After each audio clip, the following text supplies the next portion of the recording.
Welcome to our channel. Today we how to authorize TokenPocket to connect to dApps safely. Full guide step by step clearly. To authorize TokenPocket to connect to dApps safely, start by launching the TokenPocket app on your device. Ensure you are logged into your TokenPocket wallet. Navigate to the Discover tab located at the bottom of the screen. From there, scroll through the list to find the dApp you wish to connect to. Once you find the dApp, tap on its icon to open it. You will be directed to the dApp's homepage.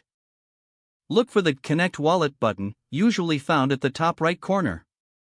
Tap on the Connect Wallet button. A pop-up will appear, listing various wallet options. Select TokenPocket from the available wallet options. A connection request will be displayed. Review the permissions the dApp is requesting. Ensure that you are comfortable with the access it is asking for. If everything looks good, confirm the connection by tapping the Authorize button. Once authorized, you will receive a notification confirming the successful connection. You can now use the dApp securely with your TokenPocket wallet. Whenever you're finished using the dApp, remember to disconnect if prompted. To disconnect, navigate back to the dApp and locate the Disconnect option. This ensures your wallet remains secure after your session. Follow these steps to maintain safety while using dApps with TokenPocket. If the page does not load, refresh the browser or try again in a private or incognito window.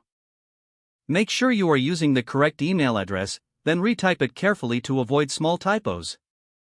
If your password is not accepted, use the reset option and create a new strong password you can remember.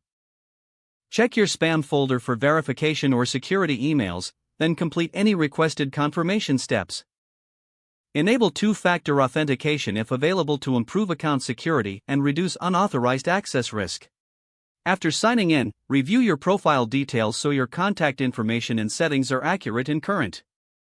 If you see an error message, note it down and try again after restarting your device and internet connection. Log out when you finish, especially on shared devices, to keep your account and payment information secure. Don't forget to like this video and subscribe to our channel for more step-by-step tech guides.